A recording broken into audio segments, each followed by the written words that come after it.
আশা করি তোমরা সকলে ভালো আছো। খুব শিগগির ফিরে এলাম কিন্তু সান্দাকফু দ্বিতীয় পর্ব নিয়ে। আগের দিন তোমাদের ভার্চুয়ালি সঙ্গে নিয়ে এনজিপি থেকে স্টার্ট করেছিলাম মিরিকের পথে। আজ উঠে যাব ধীরে ধীরে পাহাড়ে। ভার্চুয়ালি পাহাড়ে ওঠার মধ্যে কিন্তু একটা মজা আছে। মাথা ঘোরানো, হেয়ার পিন টার্নসে মোশন সিকনেস থাকলে, একটু ভমিটিং টেন্ডেন্সি আসা, এইসব কিন্তু কিছুই আসবে না। চলো তাহলে তোমাদেরকে পাশে নিয়ে চা বাগানকে সঙ্গে করে বলি, welcome to our channel rhythm of Ratul. আজ দুটো গুরুত্বপূর্ণ তথ্য তোমাদের দেব regarding our travel planning and execution.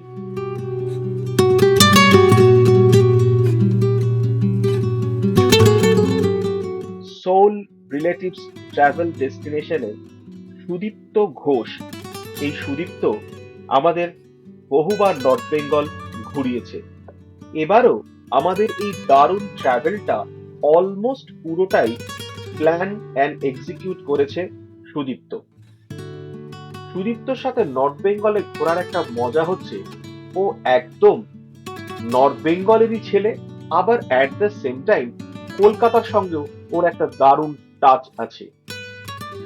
He is very gentle, decent and caring travel partner. একটা ছোট্ট এক্সাম্পল দিলেই বুঝবে কেন কেয়ারিং বললাম।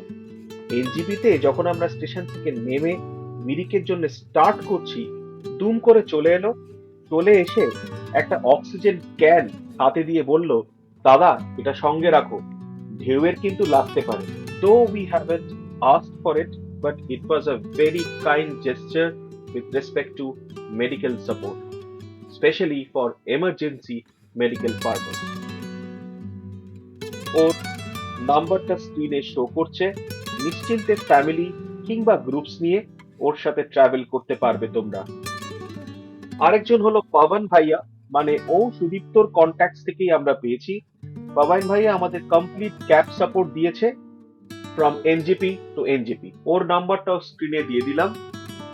He is a very good coordinator, driver, punctual and trustworthy. গল্প করতে করতে আমরা চলে এলাম একটা টি গার্ডেনের মধ্যে, জাস্ট অপোজিট সাইডে একটা চায়ের দোকানে। একটা ছোট্ট ব্রেক নিয়ে নিই।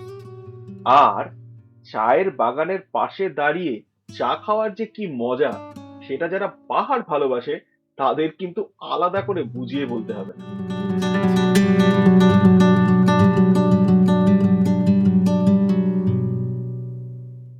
আমরা একটা টি গার্ডেনে দাঁড়িয়েছি, দাঁড়িয়ে একটু চা খাবো বলে, চাটা ব্রেকফাস্টটা উপরে গিয়ে করবো, একটু চা খাবো বলে আমরা একটু দাঁড়িয়েছি। এনজিপিতে কিন্তু সেরকম একটা ঠান্ডা নেই, মানে জ্যাকেটটা পরা গেল না, কিন্তু চাটা খুব দরকার। সুন্দর একটা চায়, চিয়ার্স। চিয়ার্স। কাঞ্চনটা দেখা দিয়ে দিয়েছে, চাটার একটা আলাদা মজা আসছে। একদম হ্যাঁ, বরফের চা মনে হচ্ছে যেন। ধোয়া উঠছে, তুমি বলছো বরফের চা।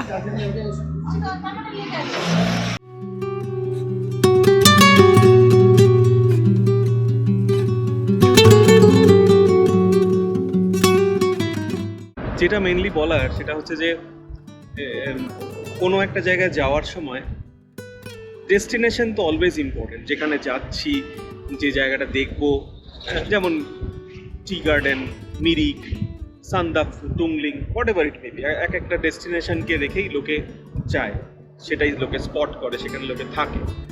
কিন্তু যেটা মোদ্দা কথা সেটা হচ্ছে এই যে যাচ্ছি, অন দ্য ওয়ে, রাস্তা, তার দুপাশের দৃশ্য, জার্নিটা কিন্তু মানে আমি বলবো যে ট্রাভেলের একটা মোস্ট ইম্পর্টেন্ট পার্ট।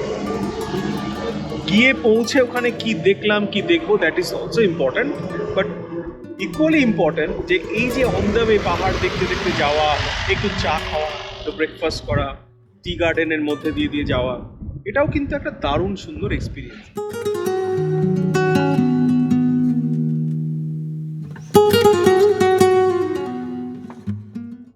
নর্থ বেঙ্গলের চা বাগানের মধ্যে দিয়ে পাহাড়ে উঠে যাওয়া মানে শুধু তো রাস্তা পেরোনো নয়, মনটাকেও সঙ্গে করে নিয়ে ওঠা। এই রাস্তাগুলোর মজাটাই আলাদা। চা বাগানের মধ্যে দিয়ে ধীরে ধীরে পাহাড়ে ওঠা, সবুজের ফাঁকে ফাঁকে পাহাড়, চা পাতার গন্ধে ভরা বাতাস, আর প্রতিটা মোড়েই যেন নতুন করে ভালো লাগা। এই যে দুপাশে সারি সারি চা গাছ, হালকা কুয়াশা আর ঠান্ডা মিলিয়ে সবটা যেন মনে হয় ডেস্টিনেশনের থেকেও অনেক বেশি ইম্পর্টেন্ট।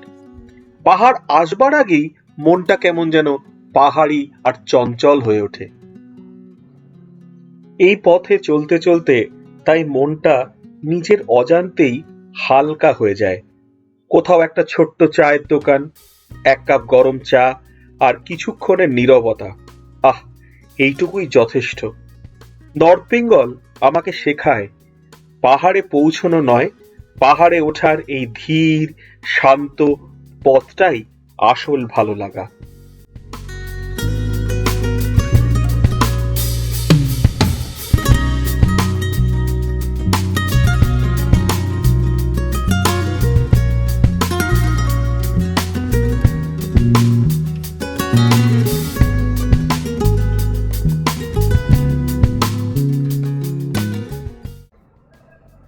পবন ভাইয়ের মুখে শুনছিলাম জাস্ট কদিন আগেই মিরিকের সেই বিভৎস বন্যায় দুধিয়া ব্রিজের দুর্ঘটনার কথা। वो अक्टूबर 4 तारीख में बारिश आया था ना जोर से। उस टाइम वो ब्रिज टूट गया था। हाँ, ये यहाँ पे वो ब्रिज में नई नई नीचे रास्ता बनाया, उसी से हम लोग जा रहे हैं बाईपास। अच्छा, वही है। काफी इम्पैक्ट हुआ था। काफी पूरा कितना यहाँ दुकान में ऊपर ऊपर का दुकान तो सब लेके चला गया।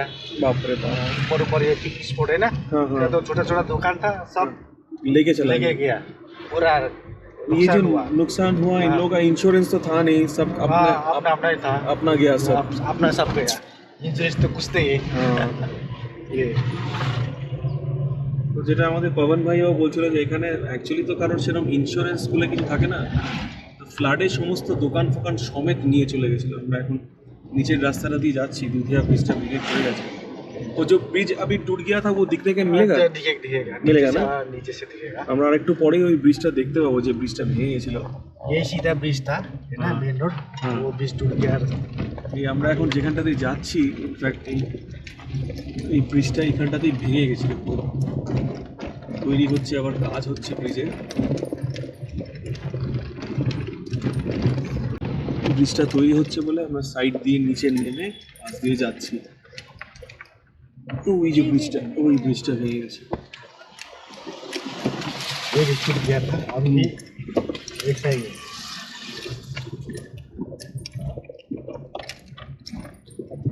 এখান থেকে একটা টেম্পোরারি ব্রিজ হয়েছে।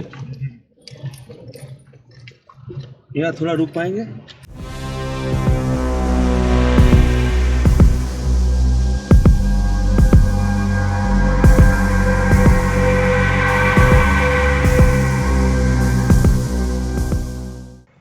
September, Dudhia bridge. শান্ত নদী সেদিন হয়ে উঠেছিল উত্তাল।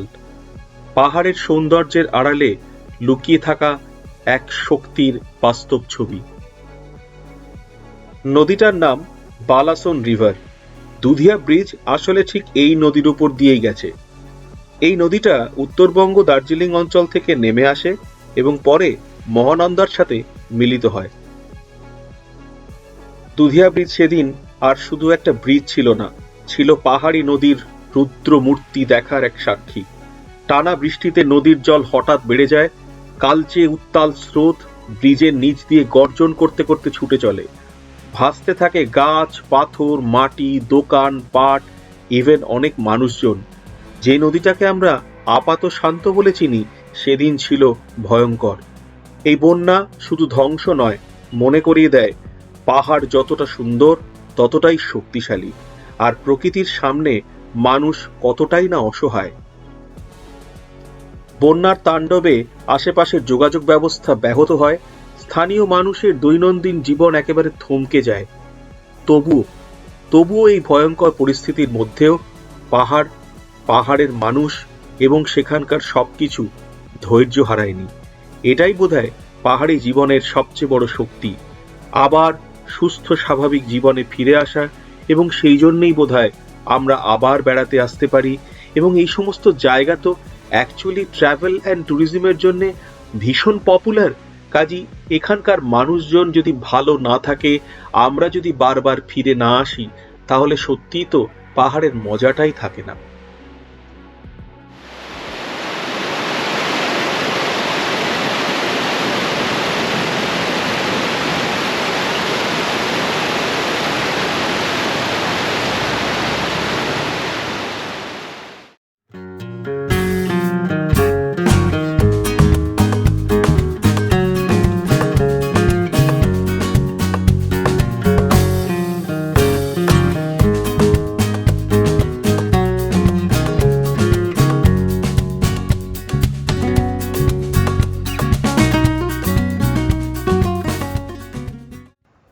দুধিয়া ব্রিজকে পেছনে ফেলে আমরা এগিয়ে চললাম মিরিকের টিংলিং ভিউ পয়েন্টের দিকে। টিংলিং ভিউ পয়েন্ট এমন একটা জায়গা যেখানে দাঁড়ালেই পাহাড়ের গভীরতা বোঝা যায়। সামনে চোখ মেলে ধরলেই দেখা যায় একটার পর একটা পাহাড়ি ঢেউ, কুয়াশার চাদরে মোড়া, কখনো স্পষ্ট, কখনো আবার আধখানা লুকিয়ে থাকা।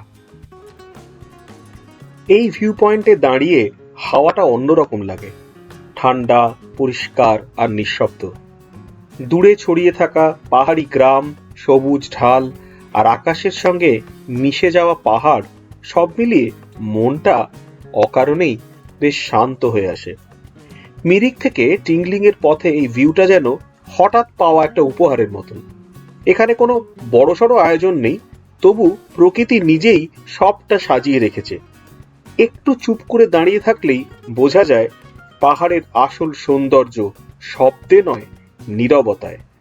টিংলিং ভিউ পয়েন্ট মনে করিয়ে দেয় কখনো কখনো ভিউ দেখার জন্য নয়, নিজেকে হারিয়ে পাওয়ার জন্যই পাহাড়ে আসা। সেই যে শম্ভু মিত্রের আবৃত্তি শুনেছিলাম, কোনোদিন গেছো কি হারিয়ে, হাট বাট নগর ছাড়িয়ে, দিশেহারা একটা মাঠে। এটা ঠিক মাঠ নয়, এটা হলো বিস্তীর্ণ চা বাগান। তার উপরে বেশ একটা মজাও আছে, কিন্তু একটা টয় ট্রেনের মতন ক্যাফে। তার মধ্যে বসে আমরা বেশ একটু চায় ব্রেক নিয়ে নিলাম, আর গরম গরম ম্যাগি।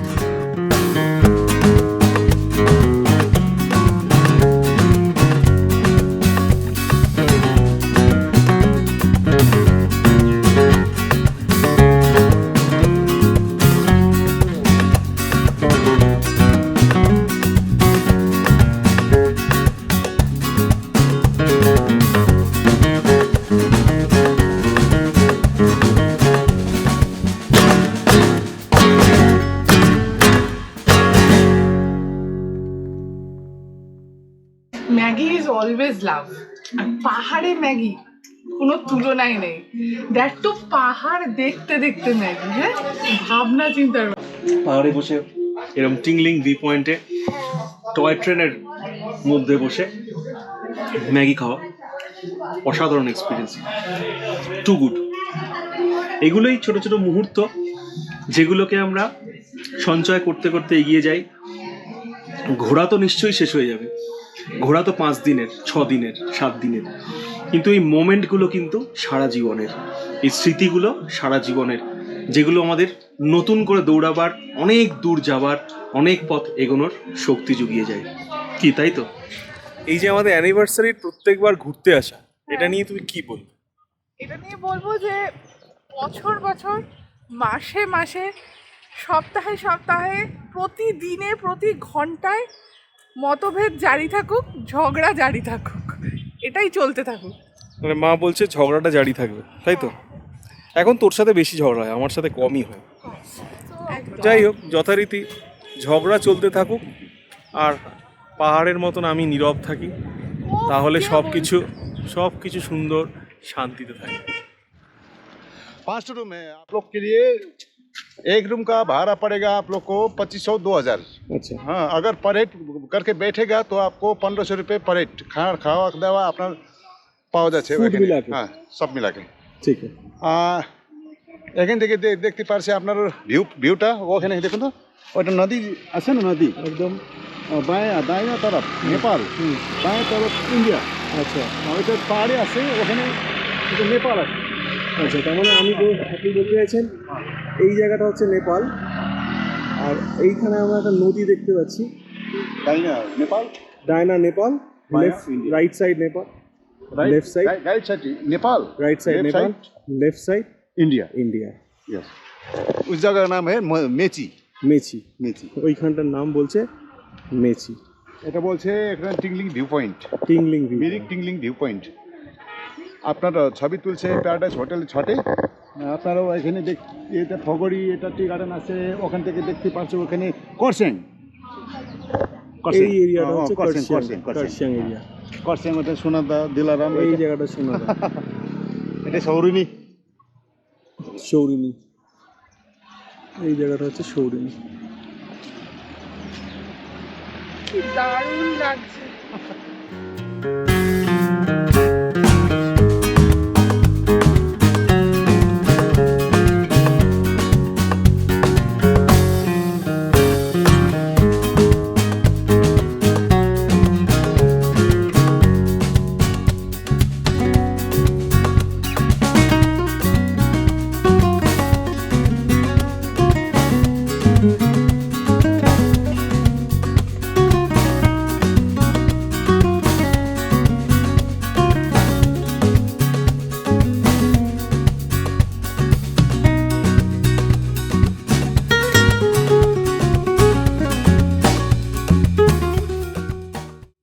টিংলিং ভিউ পয়েন্টকে পেছনে ফেলে আমরা এগিয়ে চললাম মিরিকের দিকে, গোপালধারা টি এস্টেটের পথে।